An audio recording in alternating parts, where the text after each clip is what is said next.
Hello, good morning guys. Kasabong Luzon, Busy Mindanao sa aking mga followers, sa aking mga viewers, sa aking subscribers dito sa aking channel YouTube Kaliyaw Kasama TV. Nandito ngayon, magbigay naman ako o kunting tips sa aking kaalaman sa inyong mga baguhan pa lang tungkol sa pagpili sa gagamitin natin na materials inahin. Ito inahin ang ito.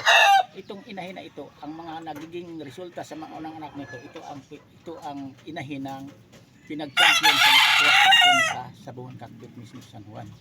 Unang anak pa lang niya, nagbigay na kaagad og mga panalo. Pero itong inahin na ito, karamihan din sa magiging resulta sa mga anak nito nanunuka sa akin.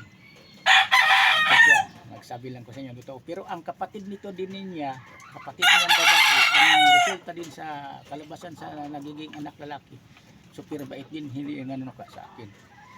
Mayroon din akong inahin na kapatid nito na nagbigay din ang nipoproduce mga anak sakitin. Magaling magkasakit, magaling dapuan, sakit sikun. Kayang ma-advise ko sa inyong mga baguhan pa lang. Pasensya niyo muna yung boses ko pala.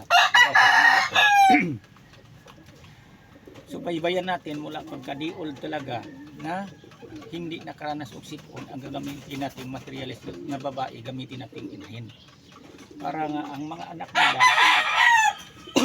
magmana din sa kanila nga hindi sakitin.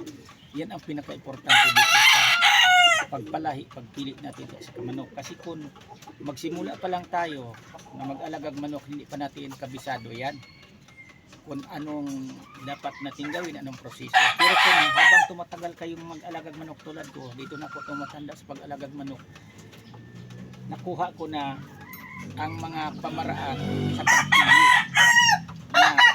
na try ko talaga dati yan kasi quality talaga nang hinayang akong alisin ko kasi laging pabalik-balik ang sipon, mamamaga ang mata, kay baguhan pa lang ako at saka hinayang ko quality talaga ang pagkainahin.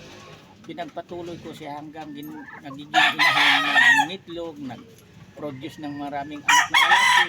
Kaya lang mapansin ko pagpatong ng isang buwan pa lang, umpisa ng manghina, 2 buwan, 3 buwan, manghihina na, magiging sakitin na ang mga anak din.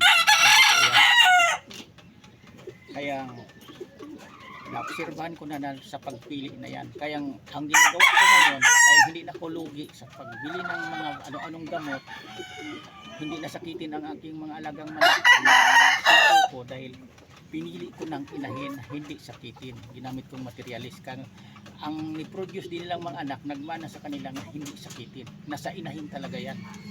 At saka may inahin din na hindi ko parihas at kahit magkapatid dito, ang kapatid dito pala may kapatid ito nga ang mga anak din mahina ang panalo lagi talo sa unang mga laban.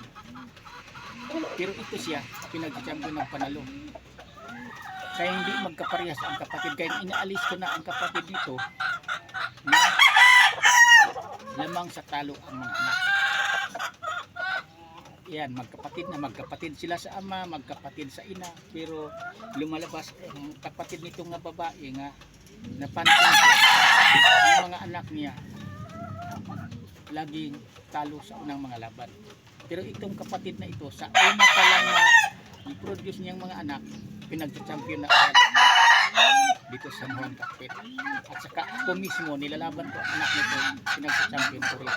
Kaya sa totoo lang, kahit magkapatid, hindi po parehas ang kalabasan niya.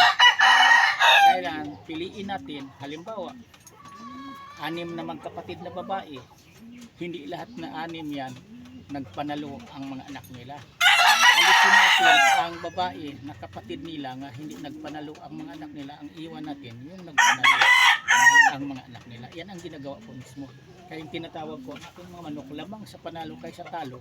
Pag personal ko yung entry pang laban sa manok, ako'y maglaro kasi piling-pili ko ang aking inahin. Hindi ko pinagpapatuloy kahit ano ka-quality yan na inahin kapag ang resulta sa mga inahin puro talo naman.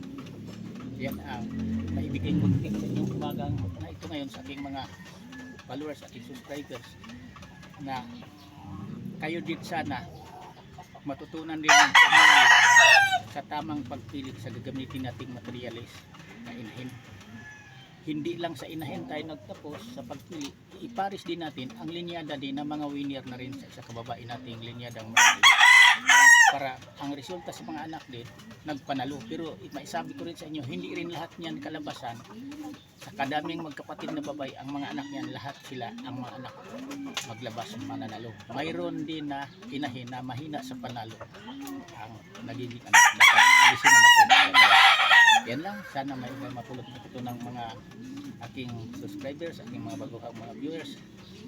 Sana huwag kayong magsawa, subaybay nyo ang aking YouTube, sa aking YouTube Kalyaw Kasabot TV, sa aking channel, para makakuha na dito ang kunting idea man lang pangdagdag sa pag-alaga ng mga manok niyo nga mga panglaban. Alam, siguro.